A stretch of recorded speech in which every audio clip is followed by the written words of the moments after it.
하나님을 질투하라 라는 제목으로 말씀을 전할 때 큰 은혜가 있길 간절히 소망합니다. 전쟁이나 특별한 상황에서 무모함과 최고의 성과는 제가 보기에는 별다른 것일 수도 있겠지만 그것이 성공했느냐 실패했느냐에 따라서 달라질 것 같습니다. 만약에 내가 정말 최고의 한 수를 두었을 때 그것이 실패했을 때는 저렇게 무식하고 멍청한 그런 최악의 수를 두었느냐라고 이야기를 들을 수 있지만 그것이 우여곡절 끝에 성공했다면 그것은 최고의 성과, 최고의 수 아니면 신의 한 수가 되어질 수 있다는 겁니다. 우리가 잘 알고 있는 이순신 장군이 있습니다. 이순신 장군이 패배한 전투는 한 번도 없습니다. 그런데 이 이순신 장군이 전투를 진행했을 때 가졌던 철칙 중에 하나가 무엇이었냐면 내가 싸워서 이길 수 있는 곳에서만 전투를 벌인다. 이 한 가지 최고의 철칙을 하고 있었어요. 그래서 언제나 한산도 해협이나 많은 해전이 가장 유리한 장소에서 기다림으로 전투를 벌였습니다.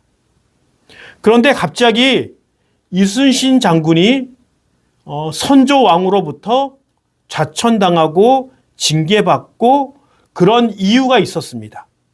선조왕이 부산포에 왜군들이 모여 있으니까 쳐들어가서 공격을 해라. 이런 명령을 받았을 때는 이순신 장군은 감히 왕의 명령을 거역합니다. 왜냐하면 지금 그 부산포로 왜군을 공격해 들어가면 이것이 전쟁에서 승리할지 안 할지 알 수 없는 상황에서 그렇게 적군의 침투에 들어가고 전투를 벌이게 되면 이길 확신과 자신감이 없었던 거예요. 그래서 이순신 장군은 공격해 들어가지 않았고 그 공격해 들어가지 않는 것을 왕의 명령을 어겼다, 반역죄다라고 해서 감옥에 갇혔고 심한 고문을 받게 되고 전쟁이 어려워지니 우리가 잘 알고 있는 백의 종군 되었다는 사실을 알고 있습니다. 이와 같이 이 이순신 장군은 철저하게 자신이 이길 수 있는 장소에서만 그렇게 신중하고 그런 환경을 만들어서 전투에 임했던 것을 볼 수 있습니다. 그런데 우리가 잘 알고 있는 명랑대첩. 우리가 신에게는 12척의 배가 있습니다 라고 했던, 그러나 우리가 영화를 통해서 많이 알게 된 것은 초창기에는 12척의 배와 함께 싸운 것이 아니라 이순신 장군이 탔던 그 대장선 한 척과 수많은 외선과의 전투였던 것을 볼 수 있습니다. 그렇게 되었다는 것은 장군들과 많은 병사들이 이 전쟁은 어떻게 해서도 우리는 승리할 수 없습니다. 무모한 전투입니다. 라고 그렇게 얘기했고, 그랬을 때 이순신 장군이 이렇게 이야기합니다. 필사즉생, 필생즉사. 즉 죽고자 하면 살 것이요 살고자 하면 죽을 것이다. 이 명언을 남기고 전투에 임합니다. 이 전투는 이제까지 이순신 장군이 그렇게 전쟁에 임했던 모든 방식을 파괴하는 방식으로 전쟁에 임했습니다. 이와 같이 아무리 내가 이길 수 있는 장소에서만 전쟁을 한다, 전투를 벌인다라고 그렇게 신념처럼 여겼던 이순신 장군도 어느 순간에는 목숨을 걸고 모든 것들을 뒤로하고 임해야 되는 그런 상황이 있다고 이야기하고 있습니다. 오늘 본문은 다윗이 그렇게 대대적으로 하나님의 법궤를 옮기려고 시도했던 가운데 그 수레가 떨어지려고 했던 그것을 웃사가 손으로 막음으로 죽음을 당하게 되고, 그 상황에서 다윗은 하나님께 화를 냈고 하나님을 두려워하여서 그 법궤에 옮기는 것을 도중에 멈추고 집으로 돌아가게 된 이후에 어떠한 일이 일어났는지 우리에게 이야기해 주고 있습니다.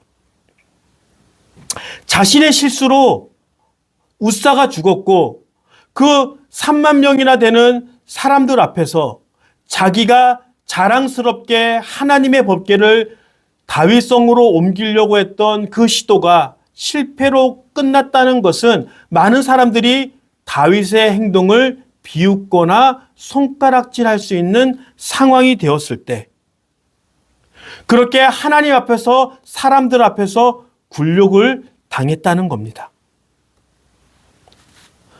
많은 사람들이 하나님께 기도합니다. 하나님, 이 질병이 고쳐지면 하나님 더 잘 믿을게요. 하나님, 제가 이렇게 열심히 기도하고 있습니다. 그러니 하나님께서 우리 아버지의 병을 고쳐주세요. 나의 이런 간절한 소망이 있으니까 하나님, 이번만큼은 제발 저의 소원을 들어주세요. 그렇게 기도하는 사람들이 많이 있습니다. 그런데 어떤 경우에는 하나님이 직접적으로 우리에게 오셔서 응답하시지만, 많은 부분들은 하나님이 우리를 향하여 침묵하시고 우리가 그렇게 간절히 원했던 하나님의 기도 응답을 하나님께서는 외면해 주십니다. 그랬을 때 많은 사람들은 하나님이 나의 기도를 응답하지 않으셨어. 그것이 뭐가 돼요? 상처가 됩니다. 그래서 교회를 떠나고 신앙을 떠나는 사람들이 종종 있습니다. 우리는 신앙생활 하다가 하나님께 신앙을 회복하기 어려울 만큼의 상처와 아픔을, 또 하나님의 외면을 경험할 때가 종종 있습니다. 이런 상처, 이런 실망, 하나님을 향한 상처와 실망이 있는 것은 우리가 평소에 목사님과 성경에서는 부르짖으라 내가 응답하겠다. 하나님이 우리를 사랑하시기 때문에 독생자 아들까지 보내지지 않았느냐? 사랑하는 아들에게 빵을 구하는데 누가 독사를 주겠느냐? 예수님께서도 그렇게 말씀해 주셨고, 내가 이렇게까지 기도했는데, 내가 이렇게까지 하나님께 서원했는데 하나님은 나의 기도를 응답하지 않은구나. 내가 믿었던 그 하나님에 대한 믿음과 현실에서 침묵하시는 하나님에 대하여 우리는 하나님을 그렇게 실망하고 스스로 그 믿음에 대한 혼란스러움 때문에 신앙을 떠나버리는 많은 사람들이 우리 주위에 있습니다. 하나님의 침묵이, 하나님께서 나를 향하여 외면하시는 것이 어쩌면 우리가 신앙생활에 있어서 많은 상처를 하나님께, 또 저 사람은 저렇게 하나님께 응답받는데, 저 사람은 저렇게 잘 되는데 나는 뭐야? 라는 마음이 들 때가 종종 있습니다. 예수님의 삶을 한번 보기를 원합니다. 예수님께서 3년 동안 공생애를 하면서 예수님은 새벽마다 주님과 대화하고 만났고 교제했습니다. 언제나 그의 삶을 보면 하나님이 늘 동행하셨고 하나님의 손에 이끌려서 생활하셨습니다. 그런데 어느 순간 갑자기 하나님이 예수님을 외면하기 시작합니다. 예수님께서 제자들의 배반으로 잡히시고 빌라도 앞에 나아가 신문당하시고 책질당하시고 고문당하시고 십자가에 못 박혀 돌아가실 때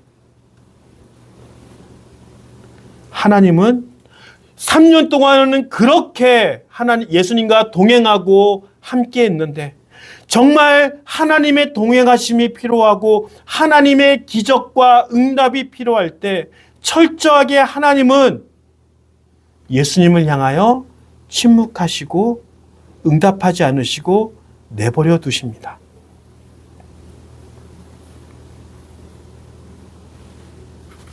그리고 십자가에서 처절하게 하나님을 향하여 원망하듯이 이야기합니다. 엘리엘리 라바 사박다니, 나의 하나님 어찌하여 나를 버리셨습니까? 그런 처절한 고통과 외침 속에서도 하나님은 예수님을 향한 그 기도와 소망에 철저하게 침묵하십니다. 그런데 초대교회에 고난을 당하고 신문을 당하고 순교당하는 그 믿음을 지키기에 자기의 생명까지 아까워하지 않았던 그 많은 사람들은 예수님이 십자가에서 고초를 당할 때 하나님께서 침묵하시는 것을 통하여 위로와 격려를 받기 시작합니다.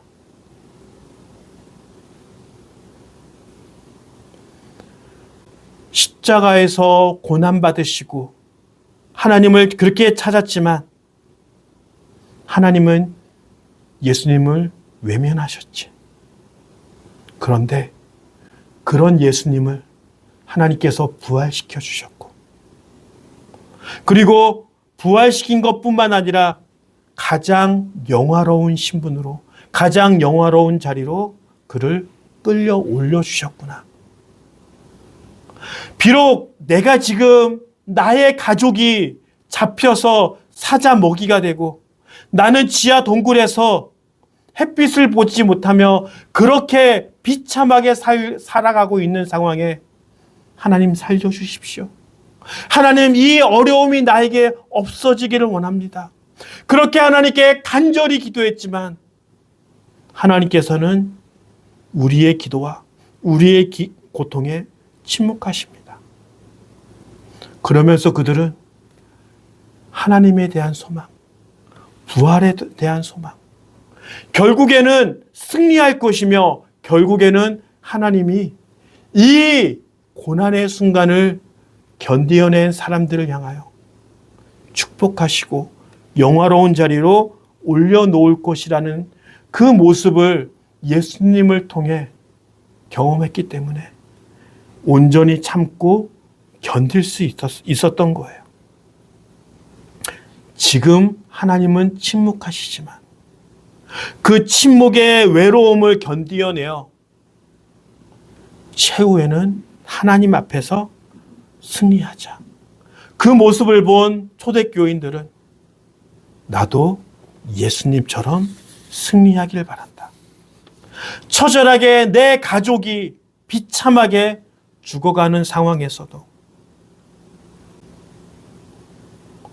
나는 믿음을 예수님처럼 버리지 않을 거야. 끝까지 인내할 거야.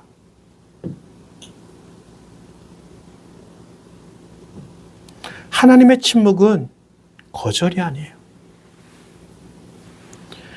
하나님의 침묵은 내가 하나님 앞에 바로 서며 모든 것들을 다 내려놓고 순수하게 하나님 앞에 내가 바로 서 있느냐, 바로 서 있지 않느냐, 그것을 판단하는 하나의 믿음의 고백의 시간인 거예요.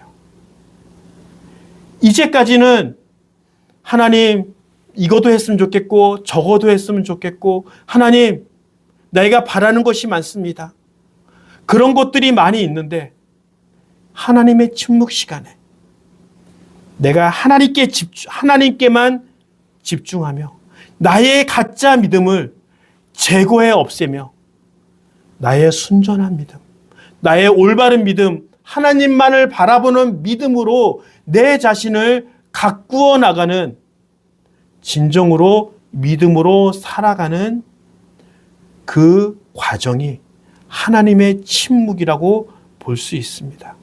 즉 나의 올바른 믿음으로 나의 적극적인 믿음으로 하나님께 나아가는 올바른 믿음으로 나가는 도구임을 기억해야 합니다. 침묵은 거절이 아니라 침묵은 하나님의 거절이 아니라 진정한 나의 믿음을 회복할 수 있는 순수한 믿음으로 나아가는 하나의 시험임을 우리는 기억해야 합니다.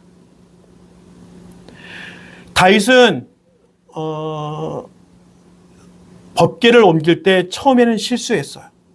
하지 말아야 할 많은 것으로 실수함으로 법궤가 소가 끄는 수레에서 떨어지고 사람이 죽고 그 많은 사람들 앞에서 창피를 당했습니다. 그런데 두 번째 법궤를 옮기려고 했을 때 다윗은 철저하게 준비한 것을 볼 수 있습니다. 역대상 15장 12절에 보면 그들에게 말하였다. 여러분은 레위 가문의 족장들입니다. 여러분 자신과 여러분들의 친족들을 성결하게 하고 주 이스라엘의 하나님의 궤를 내가 마련한 장소로 옮기십시오. 이것은 뭐냐면 이전에는 소가 수레를 끌어서 법궤를 옮기려고 했던 그것을 멈추고 이제 레위인들이 원래 하나님께서 허락하시는 방식대로 어깨에 매서 법궤를 옮기려고 하고 있습니다. 그리고 두 번째, 하나님의 일을 하기 위해서 가장 중요한 것은 성결하고 정결한 몸으로 그 일을 해야 합니다. 그런데 그전에는 다윗이 그렇게 정결하고 성결하게 그들의 마음과 육신을 만들었다는 표현이 나와 있지 않습니다. 그러나 오늘 본문에서는 레위인들이 어깨에 메고 성결하고 정결하게 그것을 준비해서 옮기는 법들을 하고 있습니다. 그리고 16절에 보면 다윗은 레위 사람의 족장들에게 지시하여 그들의 친족으로 찬양하는 사람들에게 임명하게 하고 검은고와 수금과 심벌주 등 악기를 연주하며 큰 소리로 즐겁게 노래를 부르게 하였다. 원래 하나님의 법궤를 이동할 때는 찬양하는 데가 그 찬양대가 앞서서 이동했습니다. 바로 그렇게 하나님의 법궤를 이동할 때 찬양하는 찬양대를 제일 먼저 서서 나가게 하는 일들을 하고 있습니다. 그리고 이것이 정말 하나님의 방식인지 아닌지 이렇게 열심히 준비했지만 그것이 하나님의 방식인지 아닌지 아직까지 확신이 없었던 것 같아요. 그래서 첫 번째 걸음을 뛰었는데 6걸음을 걸을 때까지 아무런 일이 일어나지 않았어요. 그래서 다윗은 이 방식이 하나님이 원하는 방식이구나. 그래서 6걸음을 지나고 나서 아무런 일이 일어나지 않자 송아지와 동물을 드려 하나님께 제사 드리면서 그렇게 조심조심해서 하나님의 법궤를 옮기는 일을 하고 있습니다. 그전에는 아마 내가 이제 하나님의 법궤를 가지고 오므로 나의 왕위의 정당성을 확고하게 되는 것에 대하여 마음이 부풀렀기 때문에 이렇게 하나님을 향하여 조심스럽게 준비하는 마음으로 나가는 것이 없었습니다. 그러나 한 번 실패를 경험한 다윗은 하나님의 이 법궤를 옮길 때 최선을 다해서 실수하지 않기 위하여 노력하는 모습이 성경 본문을 통하여 우리에게 보여주고 말해주고 있습니다. 우리에게도 그렇게 최선을 다해서 조심스럽게 하나님의 법을 찾아가는 그 모습이 있길 간절히 축원합니다. 그러면서 이 다윗이 왜 3개월 만에 멈춰졌던, 무서웠고 하나님에 대해서 실수하고 화를 냈던 그 마음에서 이제라도 오벳에돔 집에 있던 하나님의 법궤를 옮기자, 나에게로 갖고 오자 라고 했던 그 마음이 생겼던 것은 그 3개월 동안 하나님께서 오벳에돔의 집에 수없이 많은 하나님의 축복을 내려주셨다는 거예요. 오벳에돔의 집에 축복을 내렸던 그 축복을 보면서 다윗은 이런 생각을 했을 거예요. 저 축복은 원래 내 건데 내가 하나님의 법궤를 옮기는 것을 멈추었기 때문에 그 축복을 오벳에돔이 갖고 가는구나. 그래, 그 하나님의 축복을 내가 받기를 원한다. 그래서 최선을 다해서 하나님의 법궤를 옮기는 것을 준비했고 옮기는 것에 성공하게 됩니다. 우리는 많은 사람들의 성공을, 잘 되는 것을 부러워합니다. 질투합니다. 그리고 솔직히 말하면 내가 정말 친한 사람이 잘 되면 겉으로는 칭찬한다, 축복한다, 그렇게 환영해 주지만 내 마음이 어떻게 해요? 그렇게 즐겁지 않습니다. 쟤는 뭔데 저렇게 잘 되고 나는 뭔데 이렇게 못 되느냐, 그 마음이 들 때가 많이 있어요. 저 사람은 그때 집을 사서 돈을 이렇게 많이 벌었대. 저 사람은 가상화폐 아니면은 주식을 사서 저렇게 많은 돈을 벌었대. 나도 그때 같이 샀어야 되는 건데 내가 그런 실수를 안 했을 텐데, 나는 그런 후회가 많이 있습니다. 다른 사람이 잘 되는 것, 다른 사람이 돈을 많이 버는 것, 우리는 그런 것에만 질투합니다. 그런데 진짜 질투해야 하는 것은 오늘 다윗이 오벳에돔을 향하여 질투한 그 질투가 우리에게 있길 간절히 축원합니다. 하나님이 나와 함께 한다면, 내가 하나님의 임재하심이 나에게 있다면 나는 내가 누릴 수 있는 그 모든 복들을 누릴 텐데,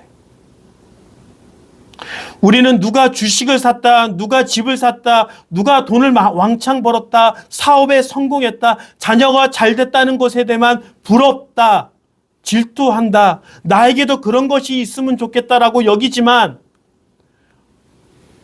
어떤 권사님이, 어떤 장로님이, 어떤 성도님이 하나님을 향하여 기도했대, 헌신했대, 전도했대, 그런 것에 대해서는 절대로 질투하지 않습니다.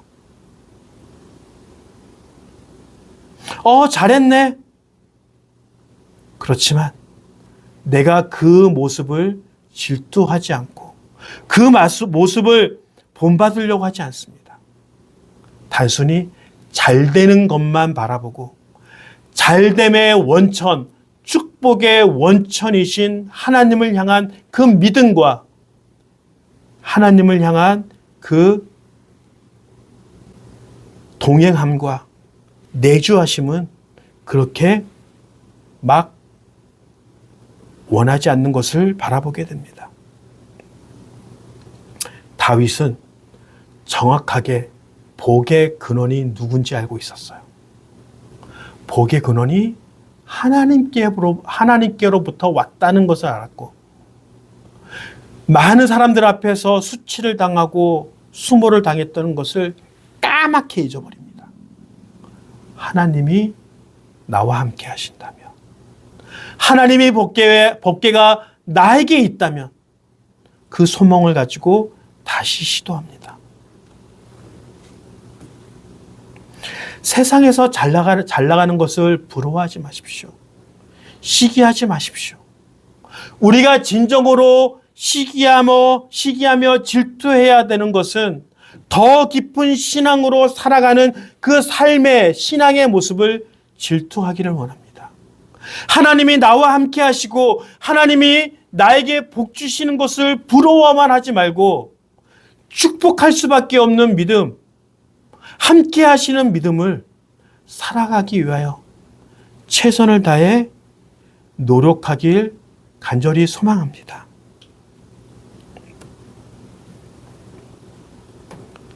축복을 바라는 것이 아닌 헌신을 소망하는 여러분들이 되어지길 간절히 소망합니다. 실패했다고 주저하지 말고 하나님께서 주실 복을 향해 한 번 더 믿음으로 나아가는 여러분들이 되어지길 간절히 축원합니다.